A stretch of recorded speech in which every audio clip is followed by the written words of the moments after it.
ପିଲାମାନେ ସିପିଟିର result finally ଆସିଯାଇଛି। ସମସ୍ତେ ତ ଚେକ୍ କରିସାରିଥିବେ। ବର୍ତ୍ତମାନ ଆମେ କଥା ହେବା ନେକ୍ସଟ ଷ୍ଟେପ୍ କ'ଣ କରାଯିବ ସେଇ ରିଗାର୍ଡ଼ିଂ।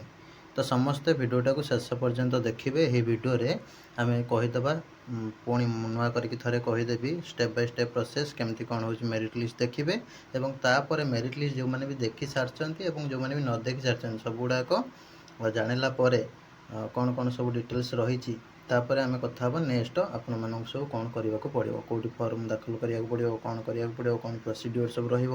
ତ ନିଶ୍ଚିତ ଭାବରେ ସମସ୍ତେ ଭିଡ଼ିଓଟାକୁ ଶେଷ ପର୍ଯ୍ୟନ୍ତ ଦେଖନ୍ତୁ। ସବୁଗୁଡ଼ାକ ଡିଟେଲ୍ସ ଜାଣିପାରିବେ ଖୁବ୍ ସହଜରେ ସମ୍ପୂର୍ଣ୍ଣ ଓଡ଼ିଆରେ। ତା ପୂର୍ବରୁ ସମସ୍ତଙ୍କୁ କହି ରଖୁଛି, ଓଡ଼ିଶାର number 1 PG entrance preparation app OCS by Ranjan app ସମସ୍ତେ ଡାଉନଲୋଡ଼ କରିନେବେ। ଡାଉନଲୋଡ଼ କରିକି କାଉନସିଲିଂ ଗ୍ରୁପ୍ରେ ଜଏନ୍ ହେଇଯିବେ, ଯେଉଁମାନେ ସବୁ ମୋ ଗାଇଡ଼ାନ୍ସରେ କାଉନସିଲିଂରେ ଭାଗ ନେବାକୁ ଚାହୁଁଛନ୍ତି ବା ଚଏସ୍ ଲକିଂ କରିବାକୁ ଚାହୁଁଛନ୍ତି। ତା ସହିତ ତୁମମାନେ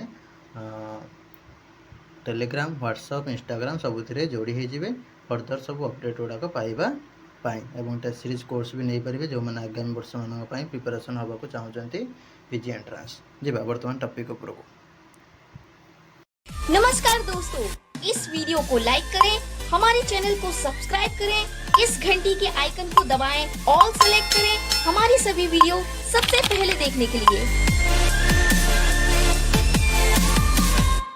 ପିଲାମାନେ ବର୍ତ୍ତମାନ ସମୟରେ ପାଠ ପଢ଼ିବା ପରେ ସାଙ୍ଗେ ସାଙ୍ଗେ ପିଲାମାନେ ଜବ୍ଟିଏ ଖୋଜିଥାନ୍ତି। ତ ସେଥିପାଇଁ ଆପଣମାନେ କ୍ୟାରିୟର ହିସାବରେ ଚୁଜ୍ କରିପାରିବେ MSc ମାଇକ୍ରୋବାୟୋଲୋଜି ଆଉ ବାୟୋଟେକ୍ନୋଲୋଜି କୋର୍ସ, ଯେଉଁଠିକି ତୁମର ବହୁତ ସାରା ଅର୍ଗାନାଇଜେସନରେ ତୁମକୁ ଜବ୍ ବା ପ୍ଲେସମେଣ୍ଟ ହେଉଛି ମିଳିପାରିବ କୋର୍ସ କମ୍ପ୍ଲିଟ୍ ପରେ।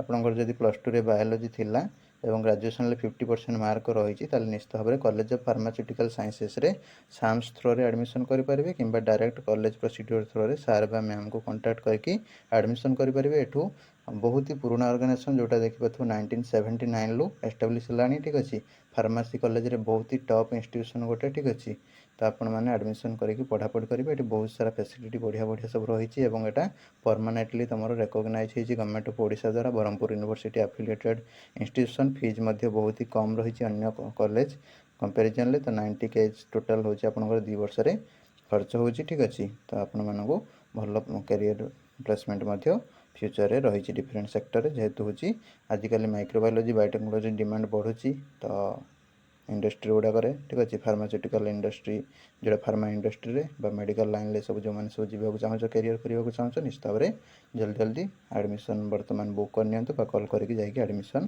କରିନିଅନ୍ତୁ। ପିଲାମାନେ ସମସ୍ତେ ସାମ୍ସ ୱେବସାଇଟ୍କୁ ପଳେଇ ଆସିବେ। ଲିଙ୍କଟା ମୁଁ ଦେଇଦେଉଛି କମେଣ୍ଟ ବକ୍ସରେ, ଯେଉଁଠି ଆପଣମାନେ ମୋତେ କମେଣ୍ଟ କରୁଛନ୍ତି ସେଇଠି ମୁଁ ଲିଙ୍କଟା ଦେଇଦେଉଛି। ତାପରେ କ୍ଲିକ୍ କରିକି ଡାଇରେକ୍ଟ ପଳେଇ ଆସିବେ। ପଳେଇ ଆସିଲା ପରେ এই ଟାଇପ୍ର ପେଜ୍ ଦେଖିବେ, ସାଧାରଣ ସ୍ନାତକୋତ୍ତର ପ୍ରବେଶିକା ପରୀକ୍ଷା CPT 2026 ଏବଂ ପିଜି ନାମ ଲେଖା।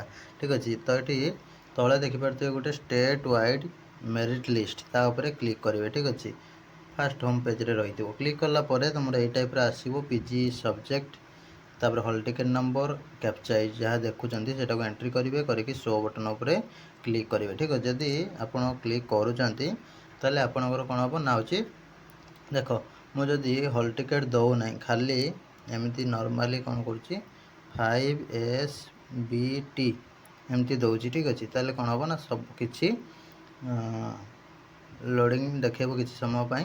ତାପରେ ସବୁ ପିଲାଙ୍କର ଯିଏ ବି ତୁମର ହେଉଛି, ମୁଁ କେମିଷ୍ଟ୍ରି ଚୁଜ୍ ହେଉଛି, କେମିଷ୍ଟ୍ରି ଅନର୍ସରେ ଯେତିକି ପିଲା ଏଣ୍ଟ୍ରାନ୍ସ ଦେଇଛନ୍ତି ସମସ୍ତଙ୍କର ଏମିତି ଶୋ କରିଦେବ। ଠିକ୍ ଅଛି, ଯଦି ଆମେ ପର୍ଟିକୁଲାରଲି ଗୋଟେ ପିଲାର ହେଉଛି ଦେଉଛନ୍ତି ହଲ୍ ଟିକେଟ୍ ନମ୍ବର, ଠିକ୍ ଅଛି, ତାହେଲେ କ'ଣ ହେବ ନା ଏଠି ସେ ପିଲାର କ'ଣ ହେବ ନା ଦେଖେଇଦେବ ରେଜଲ୍ଟଟା ଆଉ ତା'ର ଡିଟେଲ୍ସ ଦେଖେଇଦେବ। ଠିକ୍ ଅଛି, ଆମେ ଯେହେତୁ ସବଜେକ୍ଟରେ କିଏ ଅଧିକ ରଖି ଜାଣିବାକୁ ଚାହିଁବା, ତାହେଲେ ଆମେ ସେଇ ସବଜେକ୍ଟ ସିଲେକ୍ଟ କରିକି ତାପରେ ସେ କ୍ୟାପଚା ଦେଇକି ଶୋ ମାରିଦେଲେ ବି ତୁମ ସବଜେକ୍ଟରେ state wise merit list show କରିବ। ଯଦି ଆମେ କେବଳ ଜଣେ ହେଉଛି କ'ଣ କରିବା, ଗୋଟେ ପିଲାର ଦେବା, ତାହେଲେ ଗୋଟେ ପିଲାରେ ଆସିବ। ବୁଝିଲା, ସେ ପିଲାଟି ଯେଉଁଥିରେ ଏଣ୍ଟ୍ରାନ୍ସ ଦେଇଥିବ ଯାହା ବି ହଉ।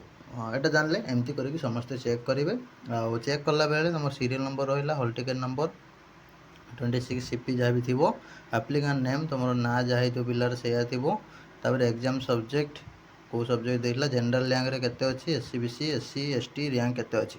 ଜେନେରାଲ୍ ର୍ୟାଙ୍କଟା ଇମ୍ପୋର୍ଟାଣ୍ଟ ହେଲା ଜେନେରାଲ୍ ପିଲାମାନଙ୍କ ପାଇଁ, ଆଉ ଯେଉଁ ଅଲଗା ପିଲା ରହିଲେ SC ପିଲା ତାଙ୍କର SC ର୍ୟାଙ୍କଟା ଇମ୍ପୋର୍ଟାଣ୍ଟ ରହିବ, ST ପିଲା ST ର୍ୟାଙ୍କଟା ଇମ୍ପୋର୍ଟାଣ୍ଟ ରହିବ, SC BC ପିଲା SC BC ତାଙ୍କ ପାଇଁ ଇମ୍ପୋର୍ଟାଣ୍ଟ ରହିବ, PWD ESM SDP OM ସେମାନଙ୍କର ନିଜ ନିଜର ର୍ୟାଙ୍କ ଗୁଡ଼ାକ ବେଶୀ ହେଉଛି ଇମ୍ପୋର୍ଟାଣ୍ଟ ରହିବ।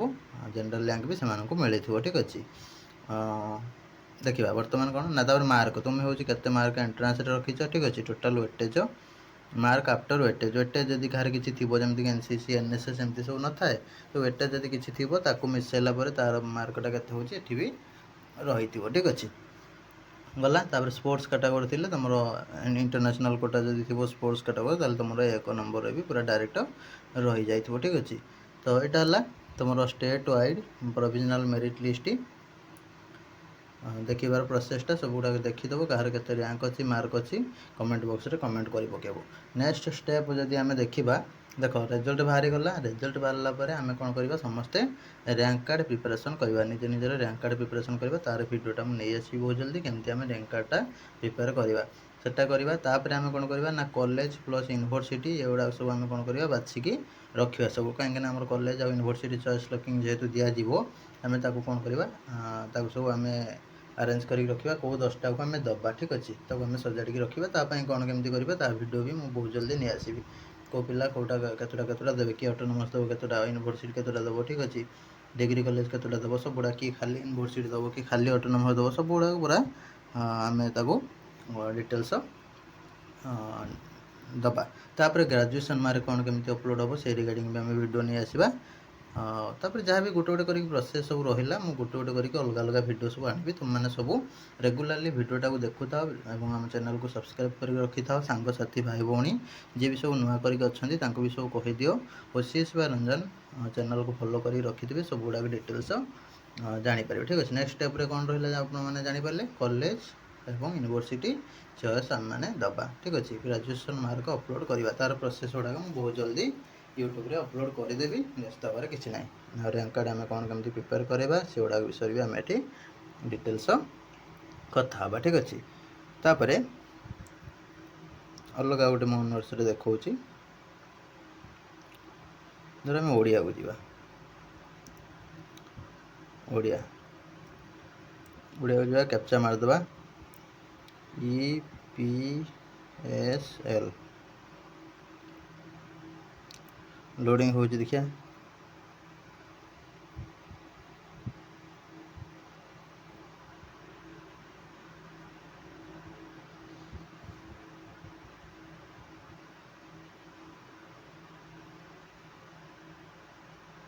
इंटरनेशनल कोटा देख इंटरनेशनल कोटा जी से फास्ट हो। ठीक अच्छे तार जिते मार्क था से फास्ट हो 16 रख 58 रखु जहाँ रखु से फास्ट हो किसी काम करनी कौन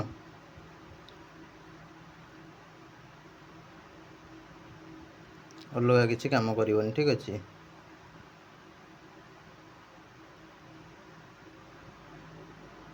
गला एगुड़ा सब तुम मैंने चेक करदेव भलसे कहार केते मार्क अच्छी रैंक अच्छी सब गुड़ा चेक करदेव। तापर फर्दर आम कौन करवा ग्रेजुएशन मार्क केमती कौन अपलोड करवा आउ कॉलेज यूनिवर्सिटी केमती चॉइस लॉगिंग करवा फॉर्म को केमती सबमिट करवा से सब रिगार्डिंग आम नेक्स्ट वीडियो सब कथा रही। नमस्कार जय जगन्नाथ। आउ वीडियो भल लगी समस्त लाइक करेंगे शेयर करेंगे सांगसाथी भाई भौणी समस्त को निश्चित भाव में फॉरवर्ड करदे कहीं व्यस्त हेनी समस्त को रिप्लाई मिल बहुत जल्दी। ठीक अच्छे जहाँ भी जहाँ कमेंट तुम रही निश्चित भाव में चेष्टा करी रिप्लाई देवाई एवं रेगुलारली